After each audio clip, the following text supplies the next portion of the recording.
Bueno, buenas noches. Yo voy a leer las palabras que escribieron en representación de todos los hijos. Yo soy nieto de Gregorio.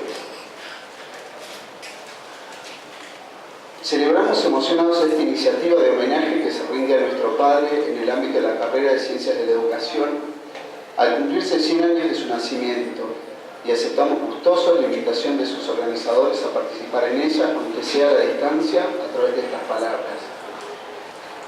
Gregorio Weinberg militó en distintos ámbitos y foros en favor de la educación, como maestro, docente universitario, intelectual, investigador, pensador, preocupado por repensar el sentido de la educación a la luz de los nuevos desafíos de la historia y la sociedad, siempre con la misma pasión intelectual.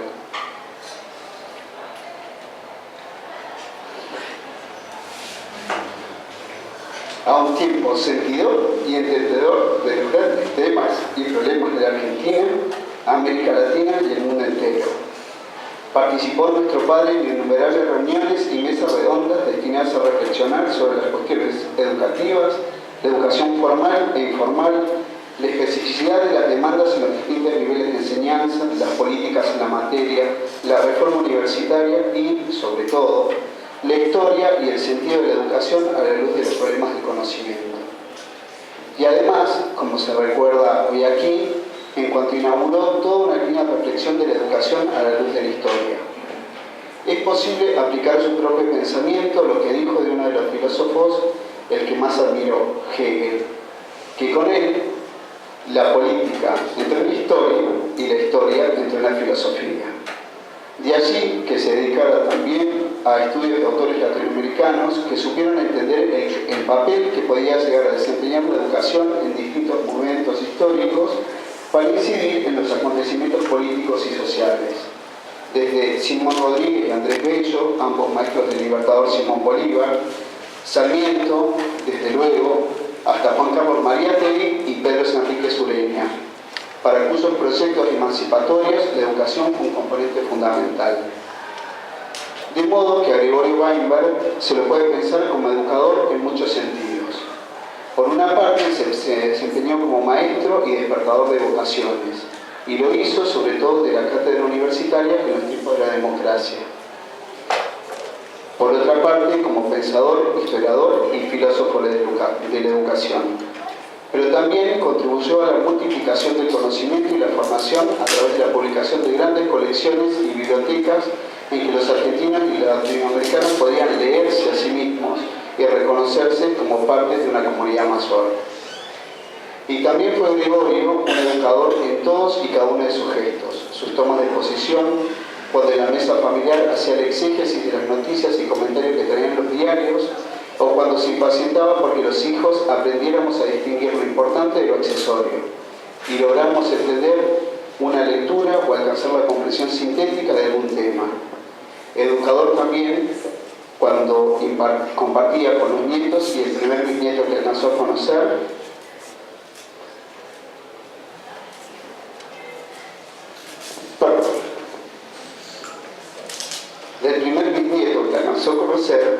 la capacidad de asombrarse y maravillarse ante algún descubrimiento, alguna nueva hazaña científico-tecnológica del ser humano, alguna figura moralmente ejemplar o algún gesto de alcances éticos.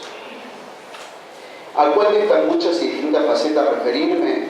Él dedicaba la misma pasión, el mismo compromiso, el mismo rigor de trabajo, tanto a la preparación de cada una de sus clases, al diálogo con las y los colegas, ayudantes, estudiantes, como la asistencia a reuniones sobre estos temas o la participación en la Academia Nacional de Educación o en algún congreso donde se reflexionara sobre el sentido de la educación y el conocimiento. Tomo entonces casi al azar algunas posibles instantáneas que contribuyen a delinear su retrato. El maestro. No encuentro mejor definición de un maestro que la que se ve implícitos estos versos de Antonio Machado, dedicados al educador clausista Francisco Giner de los Ríos, en una poesía que nuestro padre tanto le gustaba y que leyó a la hora de despedir los restos de su querido amigo José Luis Romero. Como se fue el maestro a la luz de esta mañana, me dijo: van 3 días que mi hermano Francisco no trabaja. ¿Murió? Solo sabemos que se nos fue por una senda clara, diciéndonos, hacedme un duelo de labores y esperanzas. Y hacia otra luz más pura partió el hermano de la luz del alba, del sol de los talleres, el viejo alegre de la vida santa. Allí el maestro un día soñaba un nuevo florecer de España. Ese maestro que predicaba con el ejemplo de la entrega del trabajo, metódico, honrado, silencioso y destinado a un nuevo florecer de su patria. El maestro que, antes que transmisor de una serie de materias, es formador de seres humanos. Ese maestro que enseña no solo o no tanto contenido, sino sobre todo conductas, actitudes, pasión por los temas y los problemas, compromisos políticos y vitales. De ese tipo de maestros era nuestro padre. El conocimiento y la maestría nos enseñaban a ser buenos. El maestro es también labrador de maravillas, como dice otro de sus poemas preferidos, el soneto a Espinosa de Borges.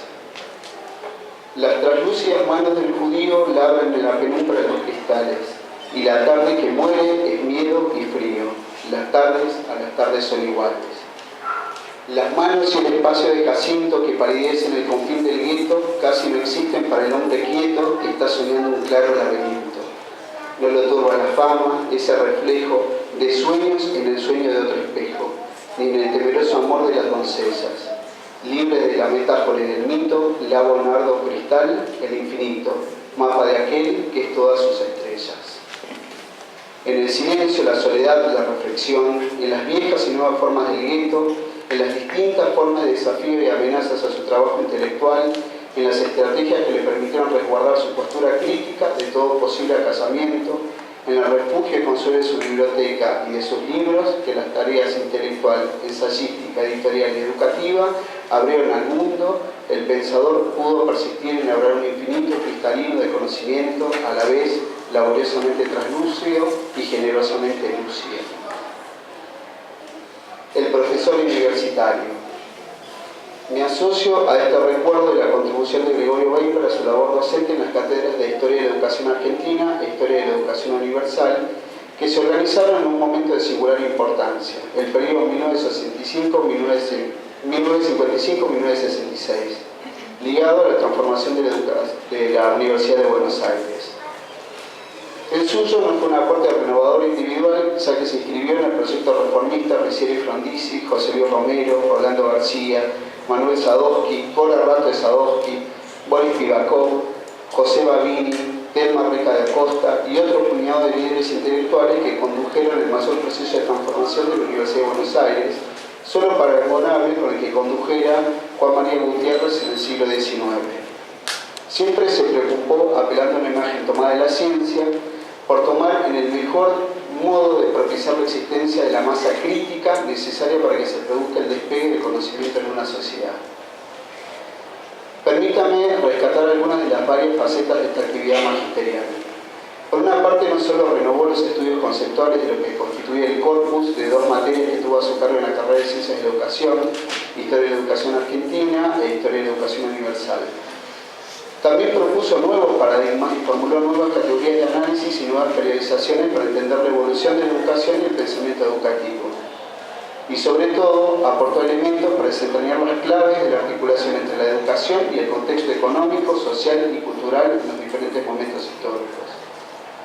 Por otra parte, entiendo que también la práctica cotidiana de la cátedra fue un docente innovador en otros aspectos. Por empezar, siempre fue un excelente expositor. Así lo testimonian quienes fueron sus estudiantes y colegas de cátedra. Ordenado, meticuloso, sistemático. Apasionado y apasionante a la vez. Capaz de despertar curiosidad, placer intelectual y definir vocaciones. Lejos de él estaba imponer interpretaciones inapelables o definitivas. Por el contrario, formulaba preguntas, estimulaba el espíritu crítico y exponía las más diversas respuestas. Así también se exhibía como un demócrata, un militante activo del ejercicio del pluralismo ideológico. Nunca escamoteó a sus alumnos las ideas o propuestas de quienes estaban en sus antípodas ideológicas. Cabe destacar también que en sus cátedras nunca dejó de llegar al siglo XX y siempre supo administrar los tiempos y ritmos del dictado en las unidades didácticas para poder llegar al eléctrico presente. Siempre se exigió a sí mismo ajustar sus programas en los calendarios escolares colares para que nunca se cerrase el curso sin incursionar en los temas contemporáneos. Fue también ejemplar el modo en que organizó la docencia en el interior de las cátedras, ya que promovió reuniones semanales regulares con todo el equipo de la cátedra, generando un sentido de trabajo conjunto y participativo con los adjuntos, jefes de trabajos prácticos, ayudantes de primera y de segunda. Y aquel grupo, y está presente entre ustedes, Silvia Somovate, que puede dar ejemplo de lo que decimos y se lo hizo. Nuestro padre fue también director, orientador, asesor y jurado de tribunales de tesis de la Argentina y del extranjero. Siempre encontró un espacio para acompañar a sus discípulos a lo largo del tiempo que insumían sus labores de investigación y redacción. También regañaba a aquellos y aquellas que por distintas razones postergaban la culminación de los trabajos. Sus discípulos están desperdigados a lo largo y ancho del país y también de nuestra América y de España. Con gran generosidad concedió siempre estímulo, apoyo, reconocimiento al talento, la originalidad y capacidad de trabajo de los jóvenes investigadores. Y estuvo dispuesto, cuando las condiciones lo permitían, a alentarlos y darles el espaldarazo que les permitiera comenzar a hacer sus carreras independientes. Uno de los casos paradigmáticos fue el de Juan Carlos Tedesco. En el 73, respaldó su nombre para que se hiciese cargo como profesor de Historia de la Educación en la Universidad Nacional de La Plata. Y por supuesto fue quien más activamente promovió la publicación y difusión de su primer trabajo, Educación y Sociedad en Argentina, 1880-1945, publicado en 1970, hace casi medio siglo, y convertido en un clásico de la disciplina.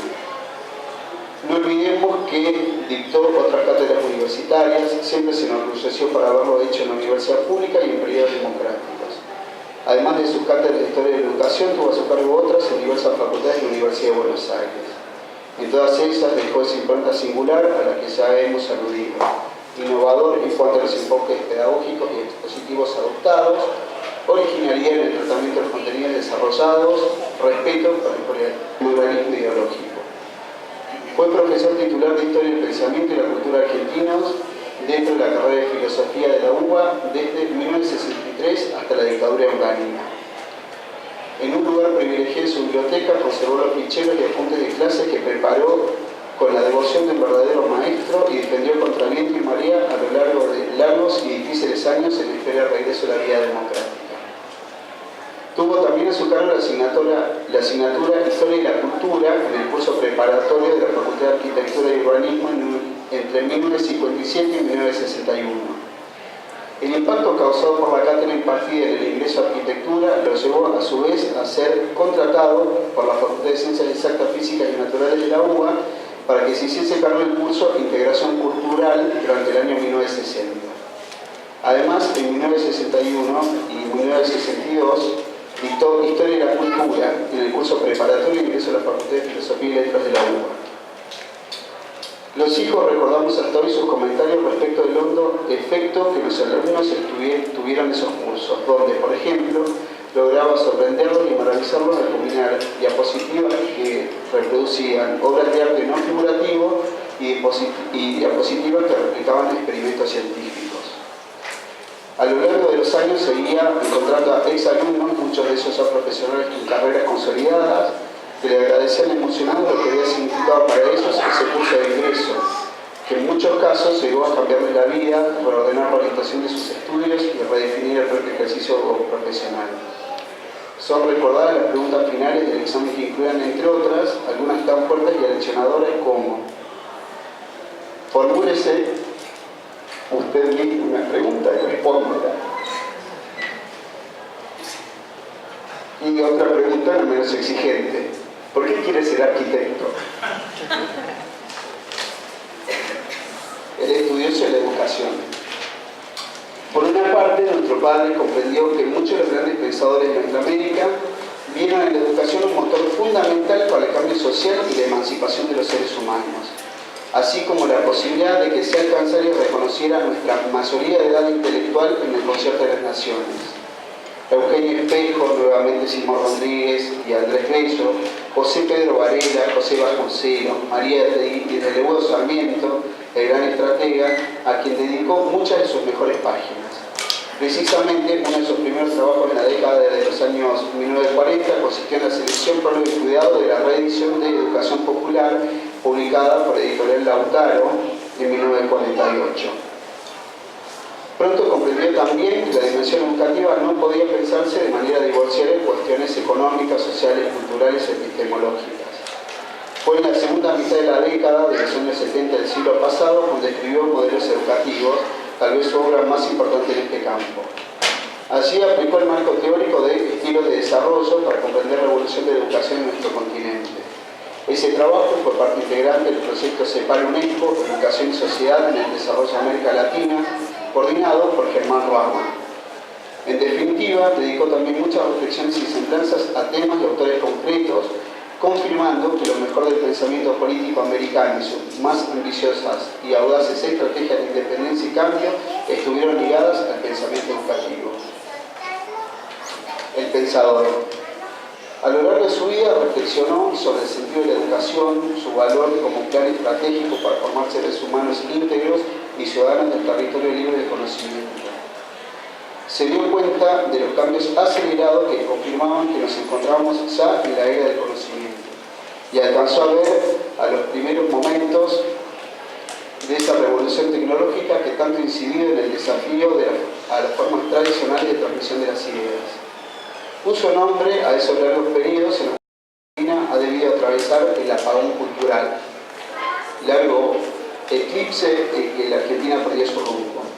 Con Wittgenstein insistió en que el horizonte mental coincide en buena medida con el horizonte lingüístico y vio en el empobrecimiento y envilecimiento del lenguaje en los medios de comunicación un fenómeno de alta preocupación. El sentidor y el entendedor. Queremos cerrar esta participación con la mención de dos rasgos que nuestro padre siempre resaltó en las figuras intelectuales que admiraba: sentidor y entendedor. Así, por ejemplo, cabían en esta categorización Simón Rodríguez, capaz de decir fundadamente o inventamos o erramos. El Sarmiento de la Educación Popular, José Ingenieros, Alejandro Korn y el reformismo universitario, la originalidad de Aníbal Ponce, Pedro Enrique Sureña, Alfonso Reyes o el amante Mariátegui. En este sentido, nuestro padre contribuyó, junto con otros y otros especialistas, a asignar a la educación un sentido y un alcance que hasta esos momentos no tenía, a repensar y entender la educación con un grado de singularidad y especificidad inéditos hasta entonces. Se procuraba superar una mirada eminentemente ligada al instrumental, un enfoque predominantemente didáctico y pedagógico para llegar a conseguir lo educativo en todas sus dimensiones como una construcción social. Se trataba de contemplar la educación con un sentido contemporáneo, buscando entender su especificidad sin dejar de atender a toda su complejidad, a su carácter dialógico, relacional, a sus vínculos con las ciencias humanas y sociales.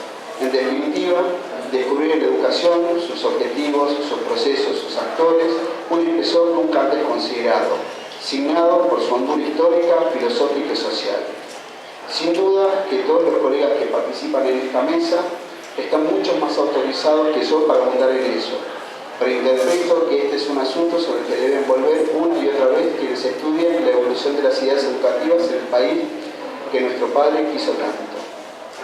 Solo quisiera añadir un último elemento: su capacidad en cuanto sentidor de su época y entendedor de los procesos económicos, históricos, políticos y culturales para descubrir y notar las nuevas necesidades sociales y a las nuevas demandas de conocimiento.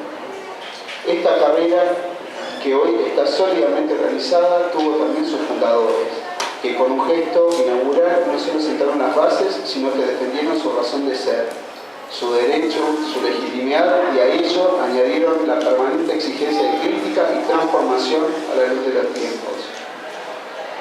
Hoy que hablar de la era del conocimiento se ha vuelto casi un lugar común y que son muchos los países y regiones que tomaron conciencia de los alcances revolucionarios y multiplicadores de ese conocimiento, es necesario recordar a aquellos sentidores y entendedores que advirtieron de manera pionera los alcances y significados de todo ello.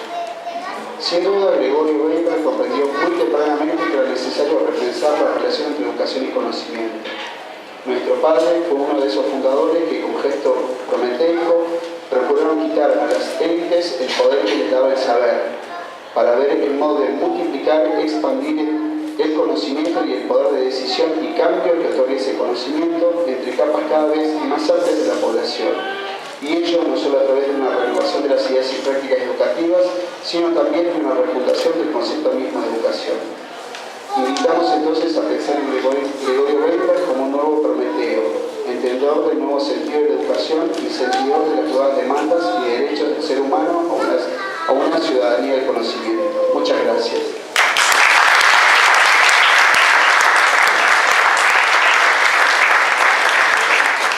El texto se llama Una conversación más con Gregorio Weinberg y el abuelo, por Carolina Mágic Weinberg. Gregorio Weinberg fue muchos: editor, bibliófilo, autor, prologuista, traductor y, sobre todo, abuelo.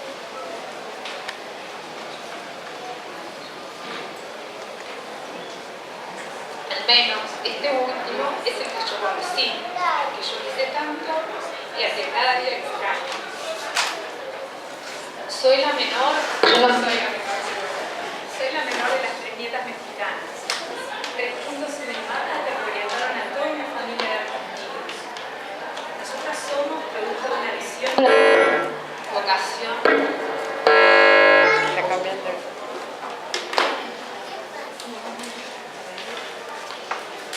¿Qué pasa?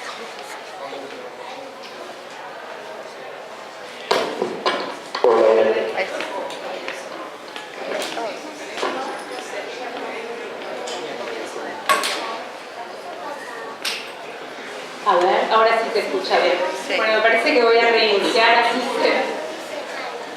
se entiende todo el contexto del texto. Bueno, igual este texto está escrito por una de las nietas que viven en México, hay 3 nietas mexicanas.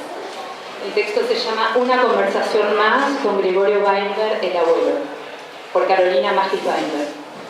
Gregorio Weinberg fue muchos: editor, bibliófilo, autor, prologuista, traductor y sobre todo abuelo.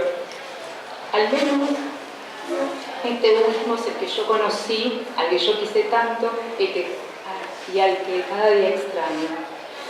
Soy la menor de las 3 nietas mexicanas, 3 puntos en el mapa que reorientaron a toda una familia de argentinos. Nosotras somos producto de una visión y una vocación latinoamericana que no se quedó solamente en los ideales y en las lecturas de nuestros abuelos, sino que se transformaron en el viaje definitorio de la vida de nuestra madre y de nuestro padre, quienes se dirigieron al norte para pensar en el sur. Puedo decir que nosotras 3 somos un producto tangible de las redes intelectuales que nos tejieron América Latina en la segunda mitad del siglo XX. Como resultado de esta migración de ideas y de afectos, conocimos al abuelo a la distancia, hablándole todos los fines de semana, pasando lista de nuestras lecturas y actividades en la escuela, rindiendo cuentas de nuestro desarrollo. Nos conoció como semillitas de intereses, de deseos, de gustos que empezaban a germinar.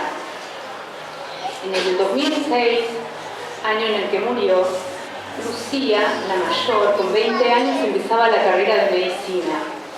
Laura, con 18 años, se perfilaba para estudiar historia o literatura, y yo, Carolina, con tan solo 15 años, demostraba intereses cambiantes, pero siempre una clara orientación por el arte. Recuerdo que todo lo que aprendía en la escuela me llevaba por nuevas vocaciones y que estas eran las historias que compartía con mi abuelo los domingos. Un recuerdo específico me sitúa al teléfono teniendo una larga conversación con el abuelo sobre mi reciente fascinación con el descubrimiento de los cantos gregorianos. Apenas hoy me doy cuenta que esos cantos y mi abuelo convertían en el nombre. Claro. Esas son las 3 nietas con las que se quedó el abuelo. Lo recuerdo y me invade un profundo deseo por poder platicar con él de nuevo. Ahora que las 3 hemos definido nuestras vocaciones y que nuestras semillas han empezado a florecer. Acabo de encontrar un recorte de periódico que parece haber aparecido mágicamente 20 años después de su publicación. Encontré una entrevista al abuelo publicada el 31 de enero de 1999 en el periódico Los Andes de Mendoza, titulada Entrevista a Gregorio Weinberg, Cultura Latinoamericana en proceso de elaboración. Es domingo y es la hora en la que hablaríamos con el abuelo en un pasado que siento hoy no es nada remoto. Creo que el abuelo quiere charlar de nuevo. En algunos de los últimos viajes a la Argentina que vimos al abuelo, mi hermana Laura se dedicó un día entero a la titánica tarea de contar los libros que se sumaban en todas las bibliotecas. Recuerdo con emoción cuando al final del día regresó con el veredicto. Había contado más de 40.000 libros. 1000 ejemplares, perdón. Pensar en el abuelo es para mí pensar en libros. En el Popol Vuh, mito de creación maya, se describe cómo los dioses, después de intentar con materiales como el barro y la madera, finalmente crearon al ser humano con mazorcas de maíz. La identidad de una persona está ligada de manera inexplicable con el material que lo compone. Estoy convencida de que en una versión rioplatense de ese mito, mi abuelo está hecho de libros.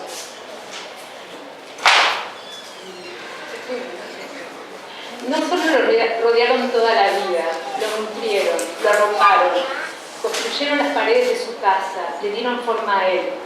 Era tan alto, tan grande, tan imponente, el tamaño justo que necesita tener una persona para poder contener 40.000 libros. Empiezo el recorte de periódico y el abuelo me confirma ese mito fundacional cuando el entrevistador le pregunta cómo y cuándo empezó su biblioteca. La empecé a formar desde que era muy joven. Me crié en Santiago del Estero y como no había en aquella época escuela secundaria ni primaria, me mandaron a estudiar a Buenos Aires. Como era niño, de vez en cuando tenía que hacer algún mandado y me mandaban y me daban las monedas para el tranvía. Las ahorraba y me compraba libros. La primera biblioteca que tuve en mi provincia fue modular. La hice con los cajones de queroseno que se importaban de Estados Unidos. Tenía un cajón de madera de pino con 2 latas de 20 litros. Mi padre me compró los libros de la Biblioteca de la Nación, de modo que esa biblioteca la llenaban Alejandro Dumas, Julio Verne y todavía tengo Cervantes y Mitre. Cuando te leas todo esto, me decía mi padre, te compro otros. Y poníamos otro cajón encima con los libros. Lo leo y quiero pasar mi teléfono a Laura para que hablen durante horas sobre esta revelación. Entre los primeros libros de esta monumental biblioteca estaba Dumas, los cimientos de todas las ideas que vinieron después. Laura habla también de estructuras de su carrera que precisamente Dumas es quien estudia en su investigación doctoral. Y no es un diálogo sobre por qué sus autores son los que fundamentan una iniciación a la literatura. La pregunta acerca de por qué estas son consideradas las lecturas universales, como dice el abuelo en la entrevista. Cuando nosotros hablamos de la mitad de la población del mundo, cuando nosotros hablamos del mundo, nos olvidamos de la India, de China, de Indonesia, etc., que son más de la mitad de la población del mundo. Entonces, el desafío consiste en repensar una nueva universalidad, no extrapolar la nuestra por entender que la nuestra es la universal, sino integrar una nueva universalidad partiendo de las nuevas culturas. Entonces, la investigación que está realizando Laura sobre la manera en que una obra universal como la de Dumas es adaptada en cada rincón del planeta, avanzando del francés a todas las lenguas, me imagino que entusiasmaría la otra. Y luego sigue la entrevista y el abuelo habla de la sociedad contemporánea y de los retos que supone la tecnología. Entonces quisiera que platicara Lucía para responderle al abuelo que dice: me preocupa mucho la televisión, en el sentido que da imagen e información y no permite la formación. Ella, que ahora como neurocientífica investiga el uso de los dispositivos electrónicos y cómo atraviesan la vida y la educación de los adolescentes, parece estar en total sintonía con el abuelo. ¿Qué diría el abuelo para que en la televisión no da tiempo ni a pensar, ni a ordenar, ni a jerarquizar, ni a elaborar críticamente?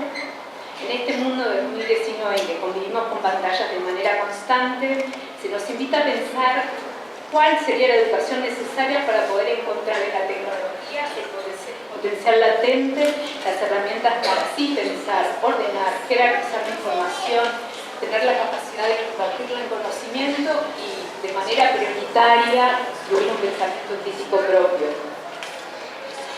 Sigo con la lectura de la entrevista sintiendo de verdad como si fuera un domingo del pasado en el que platicamos en fila, pasándonos una a otra el teléfono.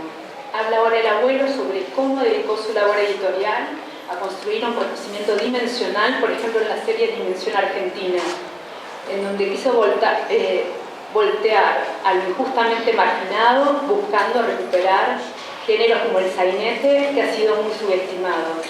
Me criticaron por esto, me dijeron, ¿cómo una persona que publica Sarmiento, Mitre, Mansilla puede publicar sainete? Yo les decía que el sainete, como testimonio de época, de costumbre de lenguaje, es un documento insustituible. Y entonces yo quiero hablar con él, le quiero seguir el hilo, pensar en la importancia de un conocimiento múltiple, en el que todas las dimensiones son parte de un todo. Quiero que platiquemos sobre la importancia de lo mínimo y de lo popular.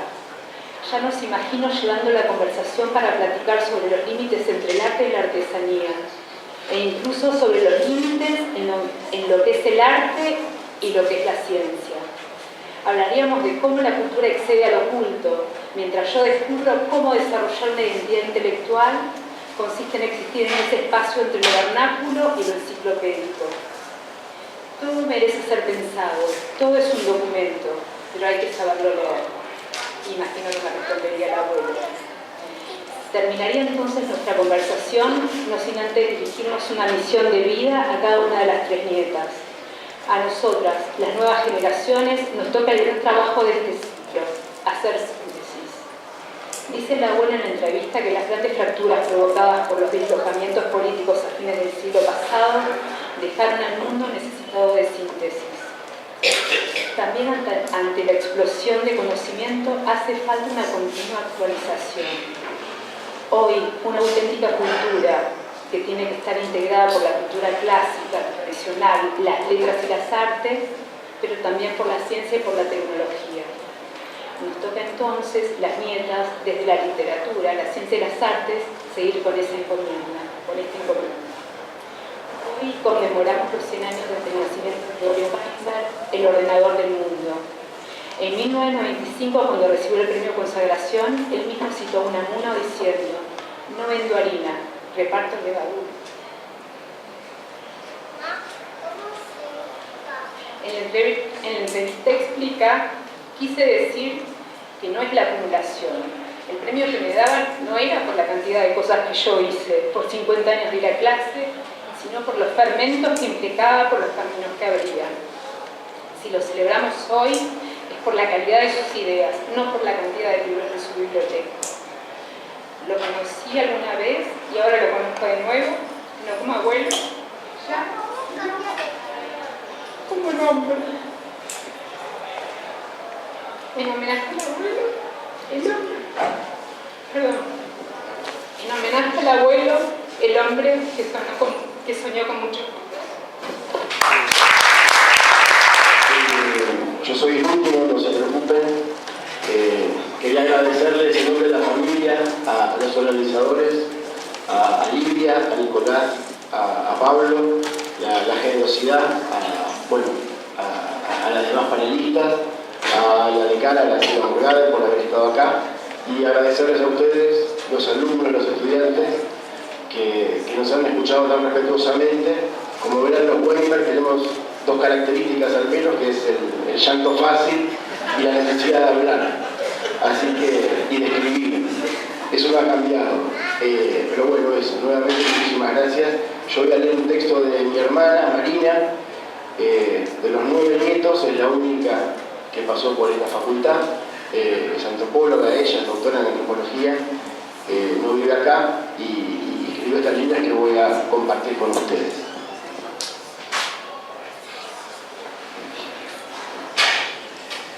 Ya habrán escuchado o lo harán palabras sobre Gregorio Weinberg, maestro, profesor, educador, editor, intelectual. Ya alguien hará mención a que fue profesor titular de las cátedras de pensamiento argentino y latinoamericano y de historia de la educación argentina y latinoamericana de la Facultad de Filosofía y Letras de la Universidad de Buenos Aires, que organiza hoy este hermoso homenaje. Habrán dicho que fue doctorado en el causa de varias universidades, que fue miembro de la Academia Nacional de Educación Argentina y de la Comisión Internacional que dirigió la Historia General de América Latina de la UNESCO, de lo que mencionaba Peter más temprano. que fue director de la Biblioteca Nacional, vicepresidente del CONICET y presidente del Consejo Superior de Flaxo, así como miembro del Consejo para la Consolidación de la Democracia.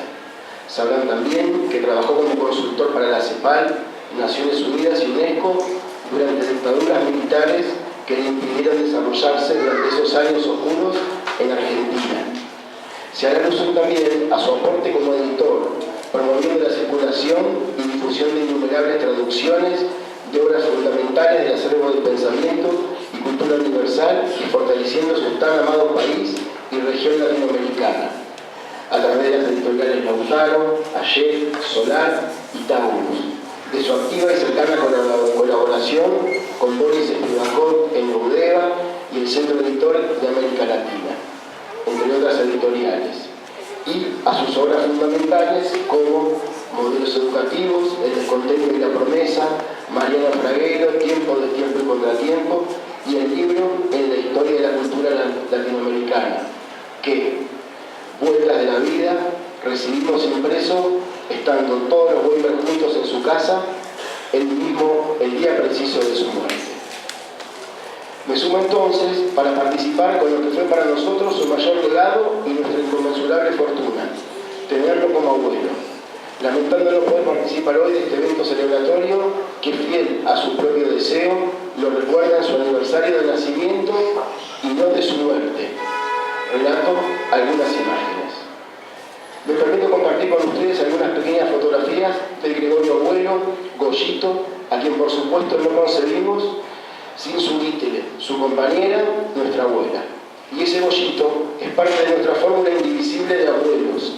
Tomaba té negro, llevaba caramelos media hora cuando salía, siempre llevaba también monedas en el bolsillo derecho para tomar el colectivo, con los que hacía ruido con un golpecito para comprobar varias veces antes de dejar la casa que las tuviese. Movía las orejas, se emocionaba con nuestras historias, logros y frustraciones, y se acongojaba mucho con las noticias tanto nacionales como internacionales. Escuchaba Radio Nacional Clásica, dormía la siesta a veces, se sentaba en el patio cuando era verano y lo encontrábamos en la biblioteca cuando había que llevarlo a almorzar. A medida que crecíamos, escuchábamos sus historias y aventuras de infancia, sobre todo de boca de sus hermanos, Félix y Dora.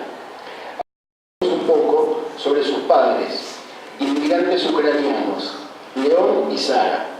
Supimos de la relocalización familiar al pequeño pueblito de Guardia Escolta en Santiago del Estero, en busca de un clima más favorable para la condición asmática de su madre.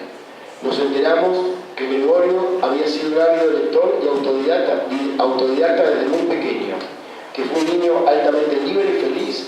Conocimos las andanzas de su padre, que desde su almacén proveía a los campesinos de la zona y organizaría una protesta a la cual asistieron diputados socialistas para tratar de recibir algún apoyo del gobierno frente al ataque de las plagas que devastarían esa región y definitivamente obligarían el traslado de la familia.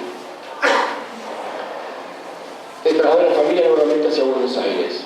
Encontrando su base para el resto de su vida en el barrio de la Paternal, supimos también de sus primeras incursiones en tranvía junto a sus hermanos al centro de la ciudad para ver varias películas y comer algunas porciones de pizza en las cuartetas, de sus andanzas militantes en el Colegio Nacional Avellaneda, de sus años de estudiante, de la pensión compartida con su amigo y hermano de la vida que acaba de fallecer y de cómo conoció a Ítele.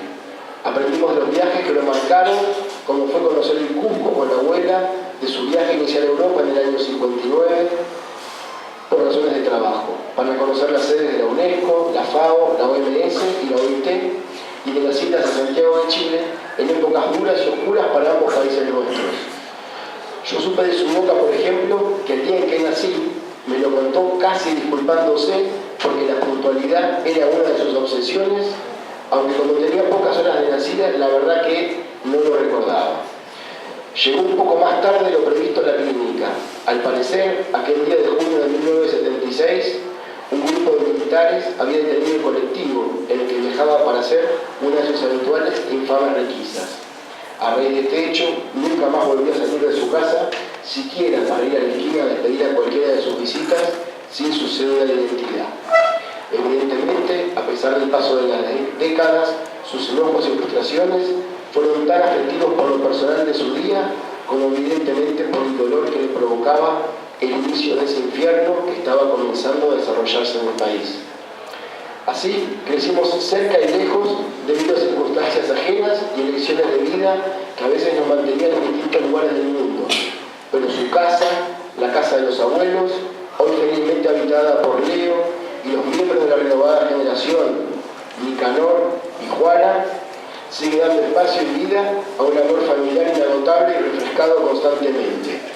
A la tribu, como él nos decía, además de los nombrados, se han sumado también Octavio, el único bisnieto a quien Goyito llegó a conocer, y luego Lorenzo, Matilda y Miguel.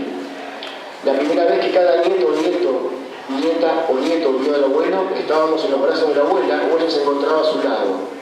Y seguramente luego de contemplarnos y emocionarse, buscaba la mirada compinche y sabia de su vítele, encontrar en ella la complicidad afectiva que necesitaba para que sus sensaciones pudiesen moldear su racionalidad incansable. Con la llegada de cada uno de los nietos y nietas, desde mis hermanos Diego, a quien agradezco que me lea, hasta Oliverio, pasando por Vero, Flor, Leo, Lucía, Laura, Carolina y yo. Fue la misma intensidad que simplemente se multiplicaba. Aunque el tiempo y el espacio fueron algunas de sus mayores preocupaciones, nosotros podemos dar cuenta del manejo práctico que tuvo de ellos. Durante toda su trayectoria como abuelo, estuvimos repartidos entre Montevideo, Salta, México, La Plata, Chile y Buenos Aires. Pero a pesar de estas idas y venidas, el epicentro, aunque fuese solo para fiestas o vacaciones, fue siempre su casa. Hoy seguimos dispersos por elecciones personales, sin embargo, el lugar de encuentro sigue siendo el mismo. Nuestro abuelo Gregorio era enorme, alto, erguido, tenía una espalda colosal, una presencia digna e inquebrantable. Ya fuese con sobrios trajes o impecables guayaberas, que a nuestros ojos se dejó de ver devastado solamente una vez, con la falta de la abuela. Al describirlo, nos describimos. El abuelo nos enseñó a racionalizar con pasión, a vivir la vida con intensidad y compromiso ante lo que considerásemos justo. Nos inculcaron junto con la abuela lo innegociable que debe ser la solidaridad, la honestidad, la generosidad desinteresada y la lealtad. Dice mi hermana, soy egresada de antropología de esta facultad y así como a lo largo de mi carrera experimenté un sinfín de experiencias relacionadas con mi madre, el espacio de Filo también me tendió puentes y anécdotas bien particulares que me acercaron a él. Nunca olvidaré, por ejemplo, estar en la impaciente y a veces casi desesperada fila para comprar apuntes en el Cefil y escuchar a alguien pedir con esos gritos de guerra que eran los que garantizaban salir lo más rápido y airoso posible de allí. Acá tengo que gritar, me dijo ella. Dame un Weinberg y un Todorov. Por supuesto, al almuerzo que siguió le conté feliz la historia a Goyito, quien a pesar de su estilo modesto no pudo evitar reír con alegría. De las cosas que mayor felicidad le daban era hablar con gente joven, saberse activo, intercambiar, pero sobre todo escuchar nuevas voces y nuevas ideas. Lo más lindo de ser nieto de Gregorio Weinberg, el gran maestro, lúcido intelectual, profesor emérito, doctor honoris causa, ciudadano ilustre, fue poder alcanzarle las pantuflas y un té cuando llegaba de la calle. Ese fue siempre nuestro privilegio. Y el mínimo gesto que se sigue presentando tan íntimo e inclusive imperceptible, a la vez como una ausencia y un vacío absolutamente irreemplazables. Hoy firmo estas palabras, pero daría exactamente lo mismo que lo hiciesen Diego, Verónica, Florencia, Leonardo, Lucía, Laura o Carolina. Carolina o Oliverio, porque entre otras cosas, gracias a los abuelos, los 9 somos unos, y decir soy nieto o nieta de Gregorio Weinberg, más que presentarnos, nos sirve para reconocer.